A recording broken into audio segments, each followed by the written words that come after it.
Maka saya tidak setuju dengan orang yang mengatakan ketuhanan Bung Karno, Pancasilanya ada di pantat. Kurang ajar itu. Dia nggak pernah baca sejarah. Itu rumusan-rumusan dari pidato Bung Karno kan.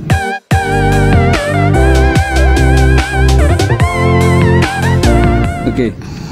Bismillahirrahmanirrahim. Assalamualaikum warahmatullahi wabarakatuh. Waalaikumsalam warahmatullahi wabarakatuh. Alhamdulillah wa sallallahu rabbuna ala nabiyil mustafa habibina amma ba'du. Segala puji hanya milik Allah.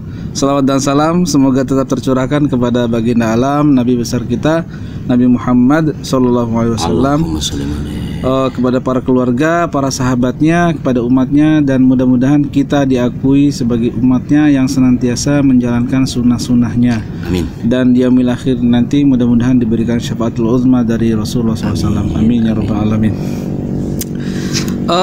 Pada malam kemerdekaan kali ini kita harus merdeka dari semua beban pikiran kita. Makanya saya nanti akan membacakan, bukan saya sebetulnya yang membacakan, tapi ya pujangga yang ada di samping saya ini yang akan membacakan satu puisi tentang kemerdekaan.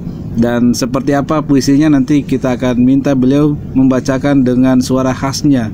Oke, Gus Ali. Iya. Kita udah sering collab. Saya langsung ke intinya aja. Karena kita ini nobars, nongkrong bareng santri, jadi nggak jauh-jauh tentang santri. Merdeka bagi seorang santri itu seperti apa sih menurut Merdeka bagi seorang santri adalah bebas dari tekanan pengurus. Betul sekali. Saya sangat setuju. Kalau merdeka loh, ini bukan merdeka RKRI kan? Merdekanya santri itu lepas dari intaian pengurus sehingga dia bisa pulang tanpa menggunakan surat. Benar. Jangan pulang tanpa izin. Jangan diikuti. Ngerokok di belakang nggak ketahuan. Oke, itu merdeka. Nah, merdeka, dan pertanyaan saya agak serius kali ini nih. Apakah santri dan kiai punya jasa untuk kemerdekaan negara kita tercinta ini, Republik Indonesia? Kalau kita menggunakan kata santri lebih umum, maka semua pejuang yang Islam adalah santri. Adalah santri. Kenapa saya katakan demikian? Bagi yang Muslim ya, yang Muslim. Karena mayoritas beliau adalah seorang yang pernah ngaji di langgar-langgar dan di surau-surau. Itu kan disebut santri. Walaupun nanti ada memang yang santri diturunkan khusus untuk berperang ketika 10 November gitu. Tapi secara prinsip bahwa Bung Karno adalah santri karena beliau pernah ngaji kan. Bung Hatta juga sama, dan begitu juga dengan yang lain. Orang zaman dulu sudah pasti mereka akan mengaji di langgar-langgar yang itu umumnya disebut santri gitu. Oke. Berarti artinya kemerdekaan Republik Indonesia ini nggak terlepas dari akan lepas dari peran santri dan para kiai. Tidak lepas ya, bukan berarti muanya adalah santri dan para kiai. Gitu. Tidak lepas. Nah, bagi anak bangsa yang hidup di zaman milenial, nah kita sebutkan 4.0, ya bahasa kerennya sih, anak zaman now gitu ya. Seharusnya seyogianya bagaimana cara mengingat jasa para pahlawan dulu? Ya tugas yang tua-tua terutama karena sekarang musim digital, di dunia digital melalui YouTube atau tayangan Google atau apapun lah yang sifatnya digital, perlulah diisi bagaimana perjuangan para orang tua kita dari kaum santri ataupun non santri, sehingga mereka tahu bagaimana susah payahnya mendirikan negeri ini. Dan menurut saya tidak hanya kaum milenial kaum yang agak tuaan dikit dari milenial juga penting. Gitu karena seolah-olah kita sekarang Indonesia yang merdeka ini salah gitu. Bentuknya salah, harus bentuknya yang versi mereka gitu. Mungkin saja mereka yang nyalahkan yang di atasnya milenial itu. Kalau milenial anak-anak ke bawah tahun 2000-an. Kalau yang agak tuan dikit apa tuh? Mini sepuh. Itu juga penting ya, biar apa? Ya mohon maaf ya, sekarang ini kan banyak sekali orang menyalah-nyalahkan bentuk NKRI, menyalah-nyalahkan konsep, menyalah-nyalahkan Pancasila dan segala macamnya. Mungkin itu karena mereka tidak pernah berperang, memang pasti tidak pernah. Artinya mungkin mereka tidak pernah membaca bagaimana susah payahnya leluhur bangsa kita yang dulu berperang melawan penjajah sehingga berhasil merebut dan mempertahankan kemerdekaan. Bukan hanya merebut, mempertahankan kemerdekaan. Yang otomatis pada saat itu adalah mereka-mereka selain yang sepuh, yang muda juga mungkin orang-orang yang seusia dengan para orang-orang hari ini yang menyalah-nyalahkan bangsa kita. Oke. Ini menarik. Saya sedikit tadi disinggung sedikit tentang Pancasila. Jadi sebetulnya Pancasila itu apakah dulu sama seperti yang sekarang ini? 1, ketuhanan yang Maha Esa. 2, kemanusiaan yang adil dan beradab. 3, sama. Kalau yang kemarin menjadi heboh itu kan rancangan. Yang itu ada nanti dalam catatan BPUPKI, Badan Usaha Penyelidik Usaha Kemerdekaan Indonesia, di mana itu pada tanggal 1 Juni kalau tidak salah, itu pada bulan Juni itu Bung Karno memberikan ceramah. Dan di antara isinya itu yang Trisila itu, yang ini nanti kemudian dirumuskan. Maka saya tidak setuju dengan orang yang mengatakan ketuhanan Bung Karno, Pancasilanya ada di pantat. Kurang ajar itu. Dia nggak pernah baca sejarah. Itu rumusan-rumusan dari pidato Bung Karno kan, yang kemudian nanti dirumuskan ulang sehingga menjadi Pancasila yang kita kenal hari ini. Intinya sih sama, 55 itu juga. Cuman kan sekarang maunya nih Ali Rahman dan Fatur. Kalau disingkatkan apa? Tayangan malam itu. Intinya kita berdua kan gitu. Iya, betul. Ini mohon maaf ya, saya bawa buku. Sampai nanya itu saya buka buku. Siap. Karena ini soalnya masalah ini simpang siur, dan kita yang nggak paham sejarah ini perlu tahu juga masalah ini. Ada di sini, tapi saya tidak akan bahas hari ini. Ini panjang ya kalau bahas ini. Oke. Mungkin sekilas secara umum aja, nantilah biar belajar dulu. Di sini ada. Di sini semuanya ada. Oke. Di sini semua ada tentang hal itu. Artinya Pancasila dulu dan hari ini sama. Tapi yang Trisila yang sekarang terkenal dengan Trisila itu adalah bagian atau potongan dari ceramah Bung Karno pada bulan Juni itu. Yang kemudian nanti 1 Juni dianggap sebagai dikatakan sebagai lahirnya Pancasila gitu. Ada di buku ini.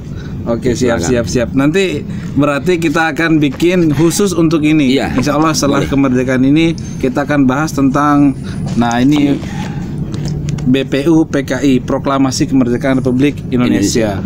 Nah, ya kita akan betul-betul mengerucut ke Pancasila ini. Siapa yang menyusun, siapa yang nulis, siapa yang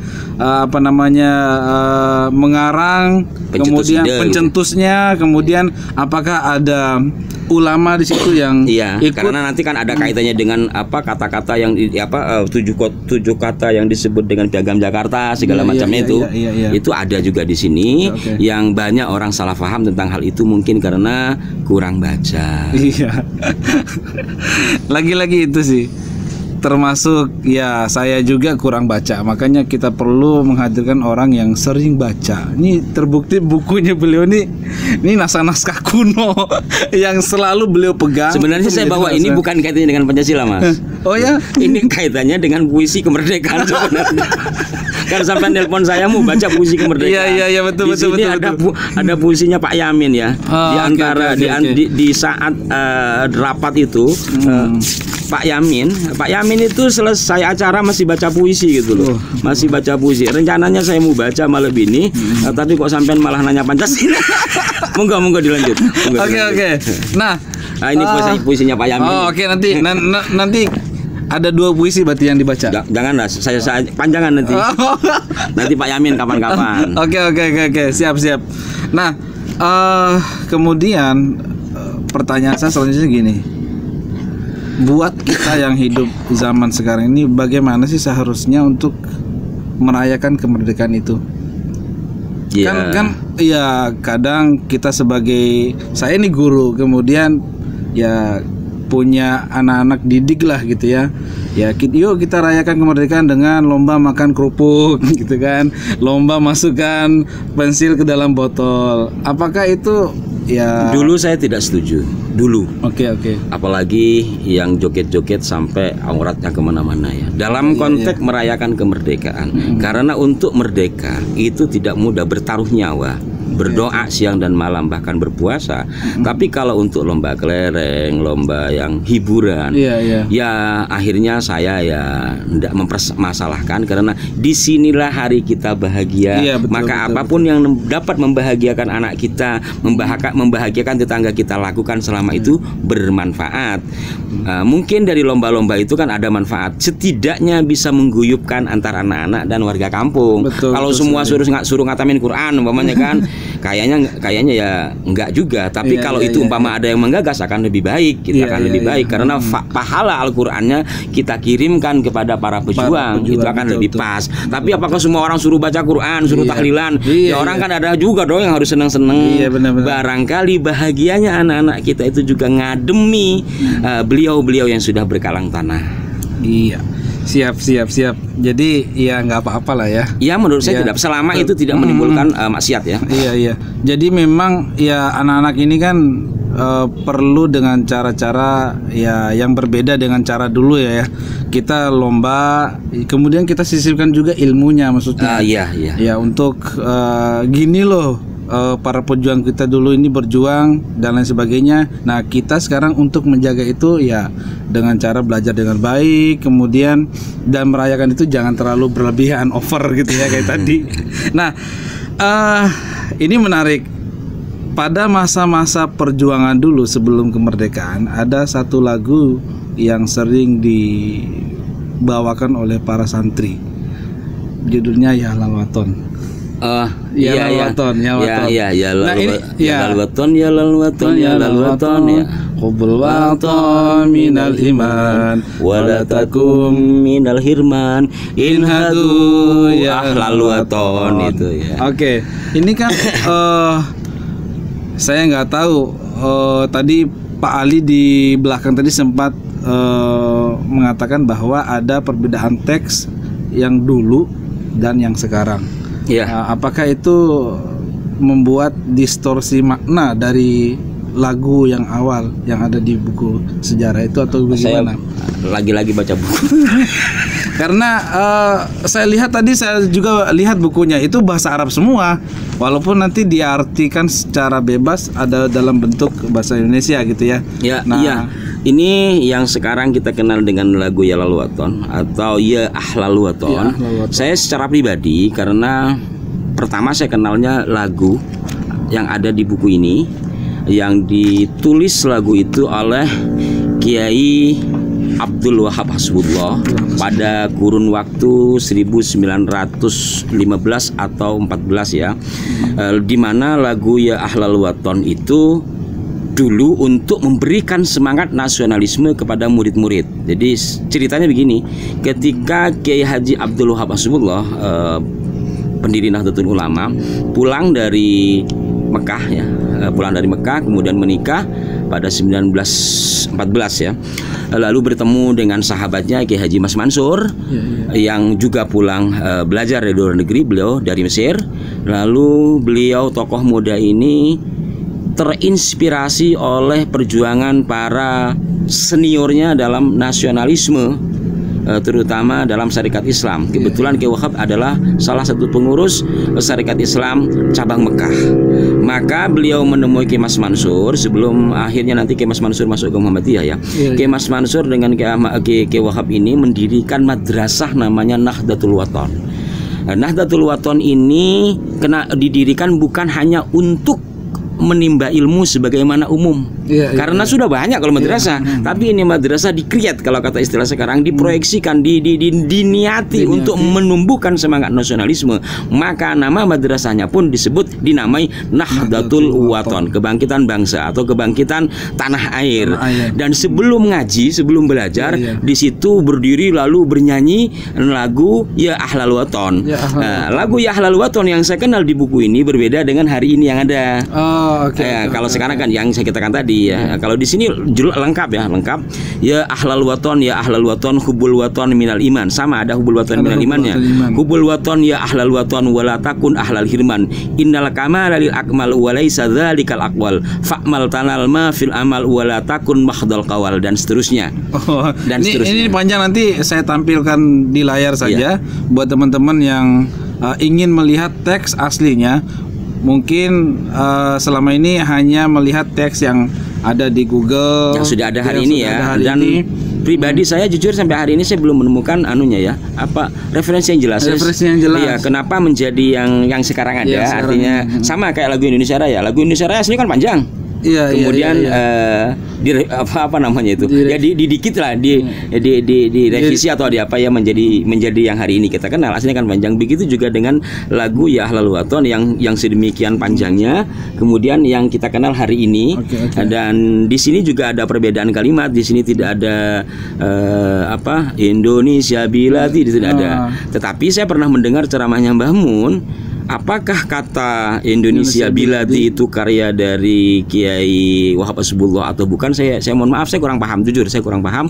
Tapi saya mendengar dari ceramahnya Mbah Mun bahwa kalimat Indonesia Biladi itu dulu memang dipakai oleh orang-orang tua, oleh para kiai khususnya Nahdlatul Ulama untuk memberi semangat nasionalisme, semangat kemerdekaan kepada bangsa Indonesia khususnya yang Islam. Mungkin lebih khusus lagi di daerah Jawa ya. Itu menjadi timpalan itu Asraful Anam. Saya masih ingat Asrafal Badru Alaina. Jadi timpalannya begini.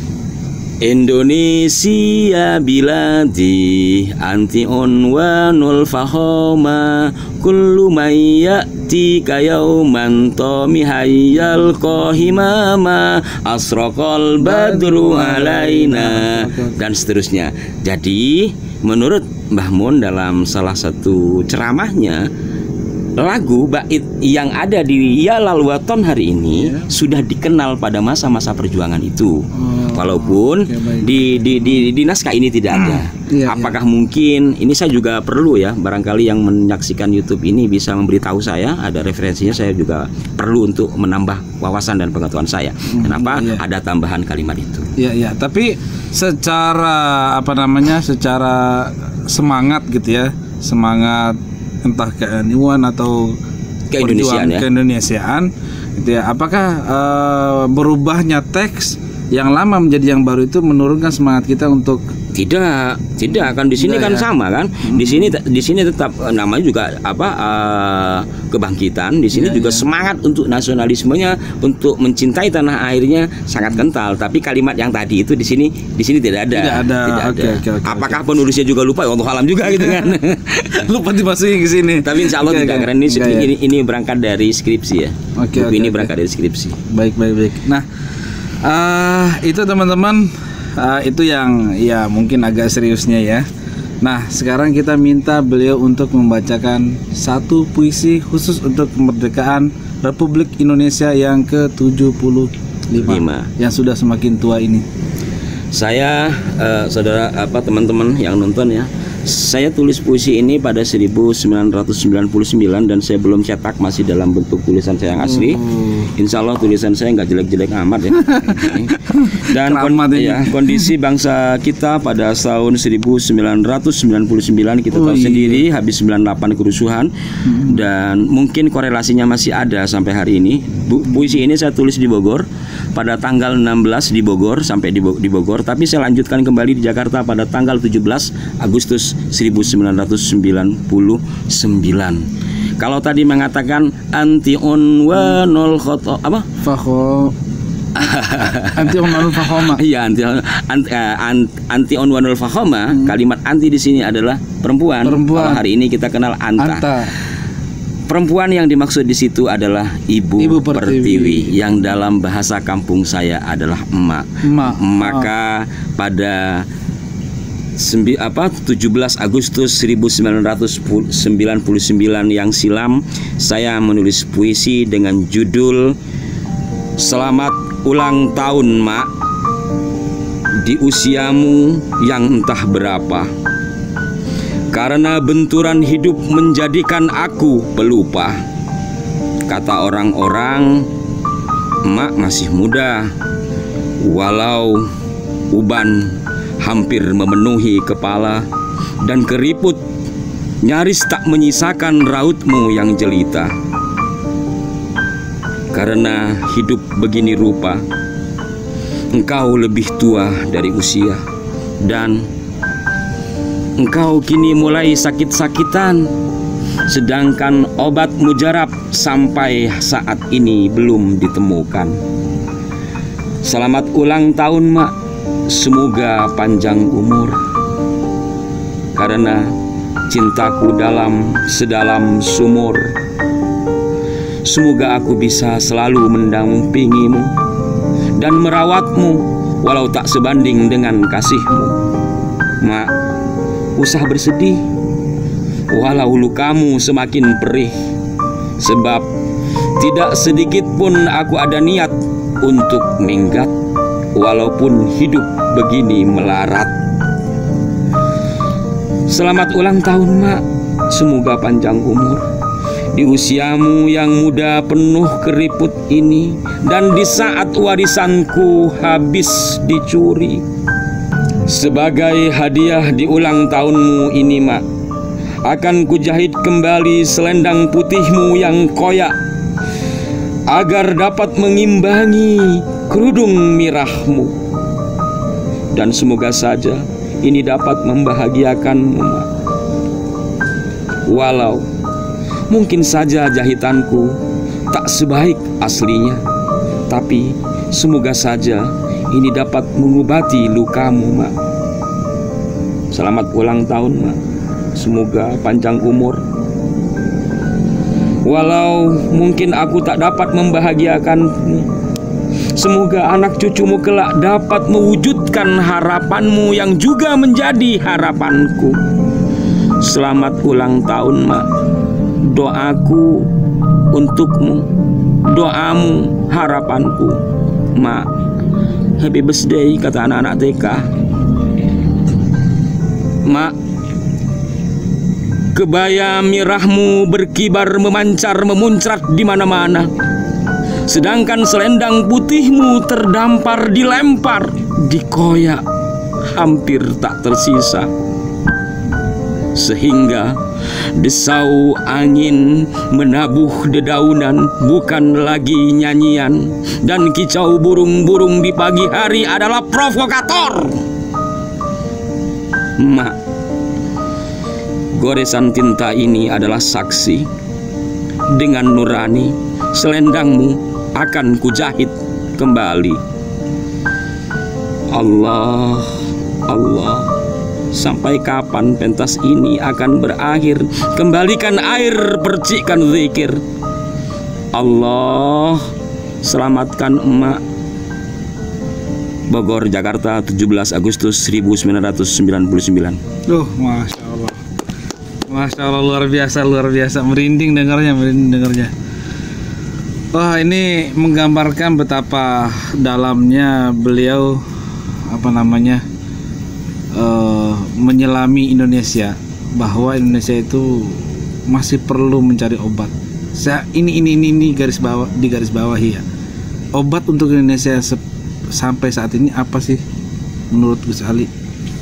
Obat bangsa kita adalah Bhinneka Tunggal Ika. Bhinneka Tunggal Ika. Iya, karena bagaimanapun Allah telah menjadikan bangsa ini dari berbagai ragam corak, berbagai ragam agama, suku, dan bahasa. Maka dengan memahami Bhinneka Tunggal Ika, dengan memahami bahwa Allah rahmatan lil alamin, maka kita juga setidak-tidaknya berupaya untuk merealisasikan dari rahmatan lil alamin itu dalam kaitannya kebhinekaan atau Bhinneka Tunggal Ika. Maka kita akan sadar bahwa kita oleh Allah dijadikan bangsa Indonesia yang beragam, sehingga kita memahami satu sama yang lain, tidak saling mencaci dan saling memahami, itu yang pasti. Itu tidak saling mencaci dan saling memahami, itu yang pasti. Terima kasih Gus Ali, terima kasih. Puisi tadi menutup diskusi kita pada kesempatan kali ini. Mudah-mudahan teman-teman semuanya tetap harus terus berjuang demi kebaikan negeri kita yang Bhinneka Tunggal Ika dengan cara kita masing-masing, tanpa perlu menjadi orang lain. Terima kasih Gus Ali atas kesempatan waktunya. Dan itu saja diskusi kita pada malam hari. Mudah-mudahan ada manfaatnya, ada berkahnya.